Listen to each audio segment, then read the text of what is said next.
सर्वप्रथम नमस्कार मित्रों। कुंभ राशि शनिदेव की राशि है। कर्मों का फल देने वाले स्वयं शनिदेव हैं। इस दुनिया में सभी सिद्धांत बदल सकते हैं, पर एक सिद्धांत कभी नहीं बदल सकता। वह है कर्म का सिद्धांत। कर्म का सिद्धांत कभी भी नहीं बदल सकता। इस दुनिया में आकर एक एक कर्म का फल इंसान को भोगना पड़ता है। व्यक्ति का जन्म कहाँ होगा, कौन माता पिता होंगे, भाई बहन, पति पत्नी, संतान, ये सारे रिश्ते पहले से ही तय होते हैं। व्यक्ति के जन्म के साथ ही मृत्यु का दिन, समय, स्थान सब तय होता है। फिर भी व्यक्ति को नित्य कर्म और प्रयास करने पड़ते हैं। वह सब करवाने वाले भी भगवान ही हैं। अच्छे कर्म व्यक्ति को सामने आकर बहुत से कष्टों से बचा लेते हैं और बुरे कर्म अच्छे वेश में आकर प्रताड़ित कर देते हैं। इंसान की एक फितरत होती है कि अच्छे कर्म बहुत हिसाब से करता है, पर बुरे कर्म का ध्यान नहीं रखता। इस दुनिया में जाने अनजाने कितने जीवों की हत्या हमसे रोज होती है, पर हम लोग दान पुण्य बहुत सोच समझ के करते हैं।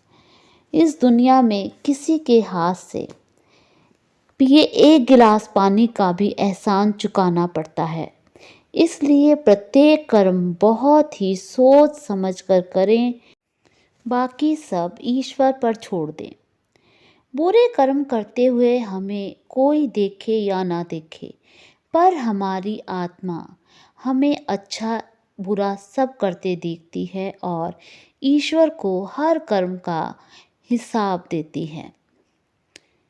इंसान के सारे दुख मोह माया लोभ और अहंकार क्रोध से शुरू होते हैं, या कहें कि काम क्रोध लोभ मोह अहंकार से ही सारे बुरे कर्म शुरू होते हैं। व्यक्ति की इच्छाएं उसे कई बार गलत करने के लिए और बनने के लिए प्रेरित करती हैं। इसके अलावा क्रोध के वश में आकर व्यक्ति बहुत बार गलत निर्णय ले बैठता है।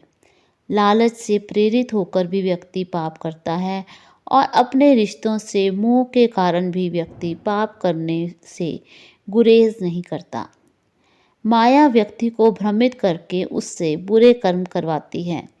यहाँ हम इस बात को देखेंगे कि हमारे संचित कर्म या पूर्व कर्मों के बारे में हमारी कुंडली बहुत कुछ बताती है।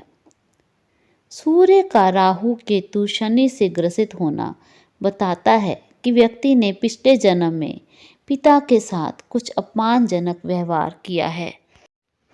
यह ग्रहण योग बनाता है। ऐसे जातक के पिता के साथ मतभेद हो सकते हैं। सूर्य मान सम्मान का कारक है, ऐसे में मान सम्मान भी इतना नहीं मिल पाता।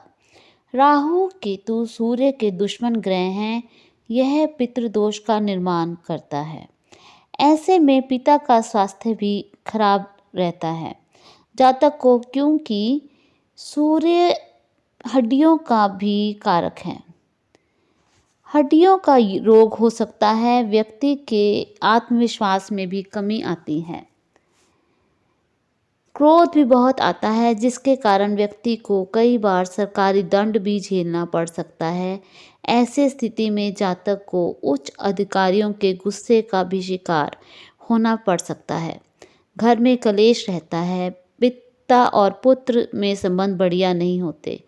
ऐसे में व्यक्ति को गेहूं गुड़ तांबे का दान करना चाहिए। बिना पैसे के कोई भी वस्तु नहीं लेनी चाहिए। नेत्रहीनों की मदद करनी चाहिए और पीपल का वृक्ष लगाना चाहिए और उसे प्रतिदिन जल देना चाहिए। इस ग्रहण के बुरे प्रभाव से बचने के लिए 6 नारियल सिर से वार कर बहते जल में प्रवाहित करें।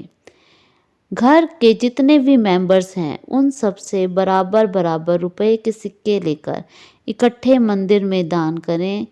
एक ही समय में केवल एक ही उपाय करें। सूर्य देवता को तांबे के लोटे से जल दें। आदित्य हृदय स्तोत्र का पाठ करें। इससे पीड़ित सूर्य का प्रभाव कम होगा।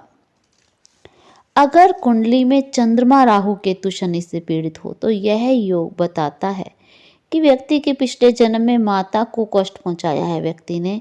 ऐसा व्यक्ति गलत निर्णय लेते हैं और फोबिया के भी शिकार होते हैं, उन्हें मानसिक रोग होते हैं।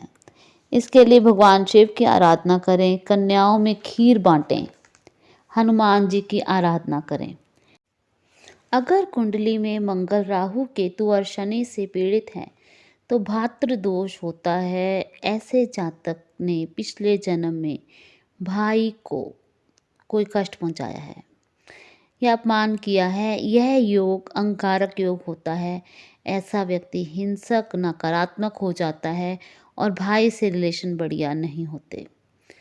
इसके लिए नंबर 1 वाणी पर संयम रखें। नंबर 2 मंगलवार के दिन बंदरों को भोजन कराने से इस दोष का प्रभाव कम हो जाता है। नंबर 3 चांदी का कड़ा पहने। नंबर 4 सोना पहनने से बचें। नंबर 5 गाय को गुड़ दें मंगलवार को। नंबर 6 हनुमान चालीसा का पाठ करें। अगर कुंडली में बुध राहु केतु और शनि से पीड़ित हो तो व्यक्ति ने पिछले जन्म में बहन, बुआ या मासी के साथ बुरा व्यवहार किया है।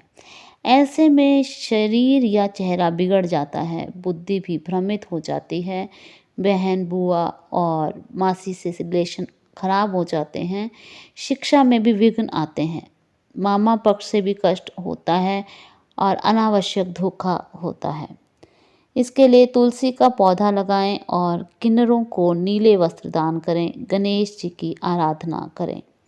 अगर कुंडली में गुरु ग्रह राहु केतु और शनि से पीड़ित हो तो इसका अर्थ है कि पिछले जन्म में दादा या गुरु या पंडित के साथ कोई बुरा व्यवहार किया है। इसके लिए सूर्य को जल दें, हल्दी की माला पहनें, शिव जी की आराधना करें, हनुमान चालीसा का पाठ करें, बड़ों का आशीर्वाद ज़रूर लें। ऐसे में जीवन में स्थायित्व आएगा और बुजुर्गों की सेवा ज़रूर करें। शुक्र अगर राहु केतु और शनि से पीड़ित हो तो पिछले जन्म में पति या पत्नी के साथ दुर्व्यवहार किया गया है तो ऐसे में स्किन से रिलेटेड बीमारी होगी। जोड़ों में दर्द, खांसी की समस्या रहना, नसों में कमज़ोरी, बाल झड़ना। ऐसे में शुक्रवार का व्रत रखें और माँ लक्ष्मी की आराधना करें, सफ़ेद चीज़ों का दान करें। शनि अगर राहु केतु से पीड़ित होगा तो पिछले जन्म में अपने हेल्पर्स के साथ बुरे व्यवहार को बताता है। यह योग पिशाच योग कहलाता है। व्यक्ति को करियर में बहुत ही कठिनाइयाँ आएंगी। ऐसे लोग बहुत ज़्यादा बातूनी होते हैं और झूठे होते हैं।